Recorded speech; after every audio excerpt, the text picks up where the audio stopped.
क्या आप मानते हैं कि भारत को सिर्फ बाहरी आक्रमणों से चोट पहुंची? नहीं, हमारा इतिहास कहता है जब भारत युद्ध भूमि में डटा रहा तब कुछ दरवाजे भीतर से खुलते चले गए। यह कहानी है उन 7 ऐतिहासिक विश्वासघातों की जिन्होंने भारत की आत्मा को भीतर से झकझोर दिया। एक महाराज जयचंद, जिनका निर्णय भारत के लिए भारी पड़ा सन 1192। महाराज पृथ्वीराज चौहान, जिन्होंने मोहम्मद गौरी को पहले ही युद्ध में पराजित किया था, अब एक और आक्रमण के सामने खड़े थे। पर दुर्भाग्यवश उस समय कन्नौज के शासक महाराज जयचंद ने गौरी से हाथ मिला लिया। यह न केवल एक राजनीतिक निर्णय था, बल्कि उससे भारत की धरती पर विदेशी शासन की नींव रखी गई। उनकी नीयत पर प्रश्न करना आज उचित नहीं, लेकिन उनका निर्णय भारत के लिए निर्णायक सिद्ध हुआ। 2 मीर जाफर, जिनकी चुप्पी ने बंगाल की आजादी छीन ली। साल 1757, प्लासी का युद्ध। नवाब सिराजुद्दौला अंग्रेजों के सामने डटे रहे, लेकिन उनके ही सेनापति मीर जाफर ने सत्ता की लालसा में युद्ध के समय अपनी सेना को रोकने का आदेश दे दिया। नवाब अकेले पड़ गए और पराजित हुए। मीर जाफर को नवाब बनाया गया, लेकिन उस निर्णय ने भारत में अंग्रेजी हुकूमत का पहला दरवाजा खोल दिया। 3 अमृतराव, जिनके निर्णय ने रानी चेन्नम्मा को अकेला कर दिया।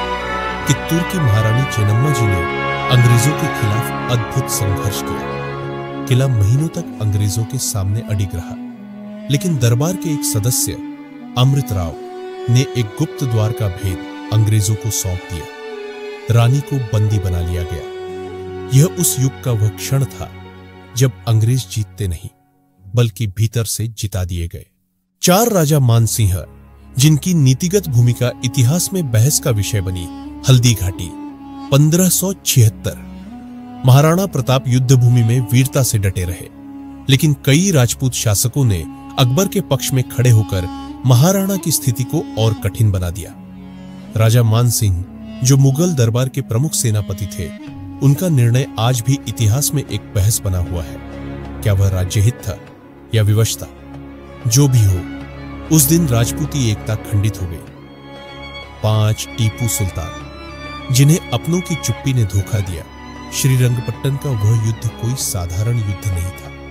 टीपू सुल्तान अंतिम सांस तक अंग्रेजों से लड़े, लेकिन जब अपने ही कुछ सेना नायक किले की कमजोरियों की जानकारी अंग्रेजों को देने लगे, तो टीपू साहब अकेले पड़ गए। कहा जाता है एक दरवाजा अचानक भीतर से खुला और वह प्रवेश बिंदु बन गया भारत के सबसे जांबाज सुल्तानों में से एक की शहादत का। 6 दक्षिण भारत। जब कुछ दरवाजे स्वेच्छा से खुले, औरंगजेब जब दक्षिण भारत की ओर बढ़ा, तो कई राजे महाराजे उसके खिलाफ खड़े थे। लेकिन कुछ किलों में, जैसे दौलताबाद और अहमदनगर, स्थानीय सहयोग से मुगल सेनाएं भीतर तक पहुंच गई। संभव है यह निर्णय आत्मरक्षा में लिया गया हो, लेकिन इसका परिणाम भारत की एकता को खंडित करने वाला साबित हुआ। 7 बंगाल के जमींदार, जिन्होंने आजादी के विरुद्ध चुप्पी ओढ़ ली। 1857 का स्वतंत्रता संग्राम चल रहा था। सिपाही, किसान, राजे महाराजे, सबने एक स्वर में विद्रोह किया। लेकिन कुछ बंगाल के जमींदार ईस्ट इंडिया कंपनी से लाभ ले रहे थे। उन्होंने न केवल विद्रोह का समर्थन नहीं किया, बल्कि कंपनी की गोपनीय सहायता भी की। आज जब हम उनकी स्मृति में सिर झुकाते हैं, तो एक प्रश्न मन में आता है, क्या हम सच में एकजुट थे?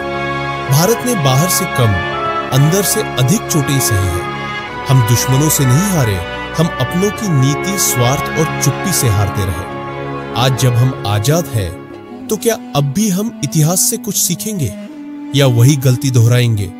आकाशलोक पर हम इन भूली बिसरी आवाजों को फिर से जीवित करते हैं। अगर यह कहानी आपके मन को छू गई, तो लाइक करें, कमेंट करें, शेयर करें और सब्सक्राइब करना न भूलें। धन्यवाद।